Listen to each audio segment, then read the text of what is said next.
गणित एक ऐसा विषय है जिसका नाम सामने आते ही एकदम खौफ पैदा हो जाता है। बच्चे डरते हैं और जैसे तैसे 10वीं पढ़ते हैं और अधिकांश बच्चे फिर सोचते हैं कि या तो 5-1 में इसे नेगलेक्ट कर दिया जाए और या फिर बायो जैसा सब्जेक्ट ले लिया जाए या फिर आर्ट्स में चला जाए, क्योंकि गणित को वे हर्डल्स मानते हैं, जबकि गणित तो सबसे तेज तर्रार विषय है और बहुत आसान विषय है यदि आप ग्रिपिंग कर रहे हो। हम आज एक ऐसे शिक्षक से आपको मिलवाने जा रहे हैं जो भले ही शारीरिक रूप से कमज़ोर है लेकिन mentally he is strong, therefore he clear all the hurdles. Ravi Tilloria नाम है इनका और ये वैसे तो गोंदिया के एक मिडिल स्कूल में टीचर है, लेकिन इनकी विशेष योग्यता को ध्यान में रखते हुए शासकीय गिरोता हायर सेकेंडरी स्कूल के प्राचार्य महेश निगवाल ने इन्हें अपने स्कूल में सेवाओं के लिए बुलवाया और उनका यह निर्णय बहुत सटीक रहा कि रवि तिल्लोरिया जी के यहाँ आने के बाद स्कूल में गणित का रिजल्ट 96% रहा। एक बालक है जो कि सप्लीमेंट्री है और एक बालक फेल हुआ वरना 100% ये रिजल्ट दे रहे थे। सिर्फ गणित ही नहीं, विज्ञान में भी उन्होंने 94% रिजल्ट दिया। आज हम बात कर रहे हैं, अब तक तो हम मेधावी विद्यार्थियों के संदर्भ में बात करते थे, लेकिन आज हम इस गिरोता हायर सेकेंडरी स्कूल में उस मेधावी टीचर से बात करने जा रहे हैं जिसने स्कूल के रिजल्ट में जो 4 चांद लगाए हैं उसमें उनका अपना भी योगदान है। रवि जी, बताएं आप अपने बारे में। सबसे पहले ये बताएं आप किस स्कूल में पढ़ाते रहे हैं? सर, मैं 4 साल से गोंदिया स्कूल में अतिथि शिक्षक के पद पर कार्यरत था। इस साल मैं यहाँ प्रिंसिपल सर के आग्रह से गिरोता स्कूल में ज्वाइन हुआ और मैंने 2020 में मतलब 10वीं क्लास पढ़ाया सर के साथ में। आपका क्या एजुकेशन रहा है? मेरा एजुकेशन है BSc मैथ्स से और BSc B.Ed प्लस PGDC। यहाँ पर आपने गणित के अलावा और कौन सा विषय पढ़ाया और दोनों में क्या रिजल्ट रहे हैं?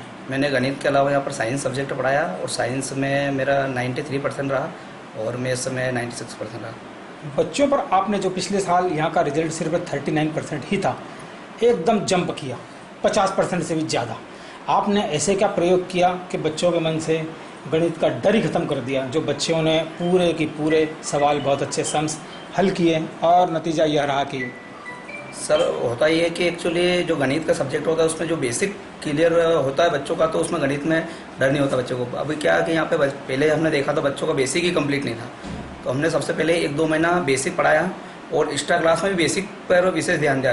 बेसिक के बाद में जैसे फिर आगे बढ़ते गए हम और त्रैमासिक, अर्धवार्षिक और प्री बोर्ड के जो पेपर है उनको सोल्व करवाया और इसी प्रकार बच्चों का क्या हुआ कि मनोबल बढ़ता गया। एक समय नया शैक्षणिक सत्र आरंभ होने वाला है, आपकी कोई खास रणनीति ताकि यह गणित का रिजल्ट आप 94 से 95, 96, 97 ले जाएं या फिजिक्स का भी रिजल्ट और ज़्यादा बेहतर, इसके लेकर कुछ खास रणनीति आप बना रहे हैं? सर, हमारा कहने का मतलब ये है कि ऑनलाइन तो क्या मैथ्स की पढ़ाई हो नहीं पाती है।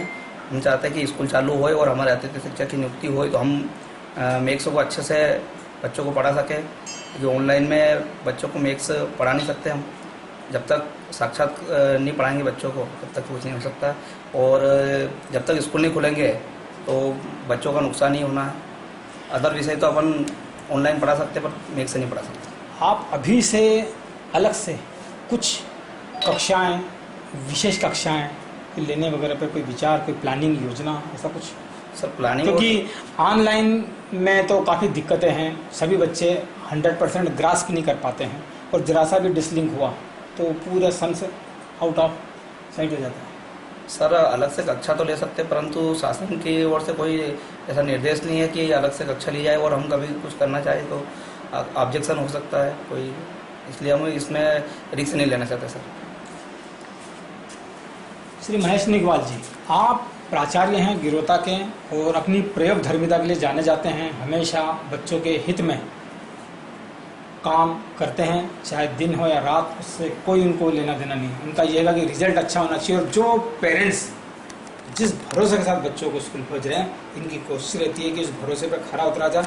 इसके लिए उन्होंने विभाग को आउट ऑफ वे सुविधाएं दे रखी है। तो पढ़ाई के मामले में नो कॉम्प्रोमाइज़ वाला क्राइटेरिया भी रख रखा है।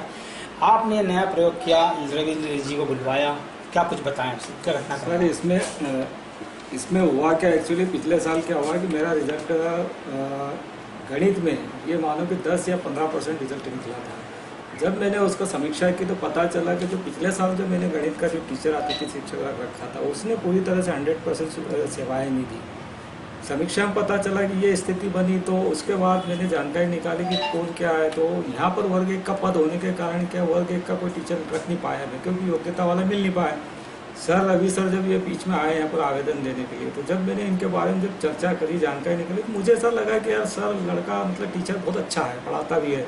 जानकारी जब जिस स्कूल की बता रहा है उस स्कूल की भी मैंने जानकारी निकाली, तो पता चला कि वहाँ भी बेहतर पढ़ा रहे थे। तो मैंने फिर इन्होंने तत्काल डिसीजन लिया, क्योंकि मेरे यहाँ पर वर्ग 2 का पद था ही नहीं, पर वर्ग 1 का था। पर फिर भी मैंने शाला विकास से इनका पेमेंट देकर इनको रखा, और संबंधित शिक्षक ने इतना बढ़िया मेहनत करी कि भगवान की दुआ से इस साल मेरे यहाँ पर बहुत बेहतर रिजल्ट रहा।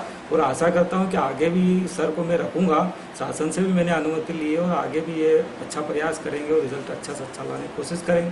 दूसरी बात है कि स्कूल में जो भी सुविधाएं इनको जो चाहिए थी, वो सारी सुविधाएं मेरे द्वारा देने का हर संभव प्रयास किया। और आज किसी भी टीचर से आप पूछ लीजिए, कोई भी सुविधा ऐसी नहीं है कि जो इनको नहीं मिल रही। ये भी एक प्लस पॉइंट रहा है कि जब जब इन लोगों ने जो डिमांड करी वो मैंने दी है। ये भी एक मेन कारण रहा है कि मेरे स्कूल का रिजल्ट सुधरा है। और ये सर को जो मैंने नया नियुक्त करा है, इसके लिए मेरे को बहुत बेनिफिट मिला, और भविष्य में भी इन्हें मैं रखूँगा, ऐसी आशा है। और शासन से भी निवेदन करूँगा कि वर्ग 1 का यदि टीचर नहीं मिल पा रहा तो वर्ग 2 के रखने की अनुमति प्रदान करें, ऐसी आशा है। और रवि सर को पुनः बहुत बहुत धन्यवाद और बधाई कि उन्होंने इतनी अच्छी मेहनत करी। ये टीचर एक ऐसा है कि एक विकलांग है, और विकलांग होने के कारण भी मैं ये बताऊँ कि पिछली बार जो बड़े दिन की जो छुट्टियाँ हुई, और मैं पंचमढ़ी में था, और इनको मैंने फ़ोन किया कि मैंने कहा रवि सर अपने को अतिरिक्त कक्षाएं लेना है, तो बाकायदा इन्होंने तुरंत जवाब दिया, सर कि आप बताओ कब जाए। मैंने कहा एक दिन भी छुट्टी नहीं रखना, हॉलीडे में भी आपको पढ़ाना। और जैसे ही ये आते थे और बाकायदा मेरे को व्हाट्सएप पे फ़ोटो डालते थे कि मैं पढ़ा रहा हूँ। मतलब ये एक ईमानदारी और कर्मठ, और साथ साथ में अन्य टीचरों ने भी बहुत सहयोग करा, उसका भी बहुत बहुत धन्यवाद। अंग्रेजी के टीचर भी हमारे इतने परेशान रहते हैं, उसके बाद भी उन्होंने समय समय पर वॉच किया, पढ़ाया तो है ही, पर एक मॉनिटरिंग करना सभी शिक्षकों के ऊपर वो भी बहुत है, तो उन्होंने बहुत सहयोग करा। क्राफ्ट टीचर मेरे शांति मैडम, उसके बाद में हमारे जो पांचाल जी, उनकी भी बहुत सेवाएं उन्होंने। वो क्या है कि सब्जेक्ट तो पढ़ाते ही पढ़ाते, सब्जेक्ट के साथ साथ अन्य गतिविधियों में भी बहुत सहयोग करते हैं। उनका भी एडमिशन प्रभारी या कुछ भी काम दे दो, किसी को मना ही नहीं करते। इसलिए पांचाल जी को बहुत बहुत धन्यवाद, और पुनः सारे स्टाफ को धन्यवाद कि जिन्होंने अच्छा सहयोग करा, अच्छी मदद करी और अच्छा पढ़ाया, जिससे आज रिजल्ट अच्छा रहा। ये रिजल्ट हमारा जो आया है, ये रेगुलर बच्चों का रिजल्ट है जो 90.4% है, मतलब 93.54% है। प्राइवेट का नहीं, प्राइवेट का कम रहा, पर रेगुलर का रिजल्ट हमारा बेस्ट रहा। आने वाले समय में हम ये सोच रहे हैं कि रेगुलर और प्राइवेट का भी हम बेस्ट से बेस्ट देने का प्रयास करें, और जहाँ कोई दिक्कत आ रही है शासन से मिलकर हम उस समस्या का समाधान करने का प्रयास करें। बहुत बहुत धन्यवाद। आप देख रहे हैं हाई स्कूल रिजल्ट घोषित हो चुका है, और कई शिक्षक शिक्षिकाएं जो कि गणित के मामले में खुद मजबूत हैं, लेकिन इनका रिजल्ट बहुत कमज़ोर रहा। लेकिन रवि जी निःशक्त हैं, लेकिन उन्होंने बहुत मजबूती वाला रिजल्ट दिया। उम्मीद करते हैं कि बाकी सभी शिक्षक शिक्षिकाएं जो कि मैथमेटिक्स पढ़ा रहे हैं, कहीं ना कहीं पढ़ाने के मामले में उनसे प्रेरणा लेंगे। खबर पर नज़र के लिए गिरोता बैटल ग्राउंड से इंदौर मध्य प्रदेश से मैं संजय नजान, शैलेंद्र श्रीमाल और उत्तम राव पाटिल की विशेष रिपोर्ट। धन्यवाद। जय हिंद।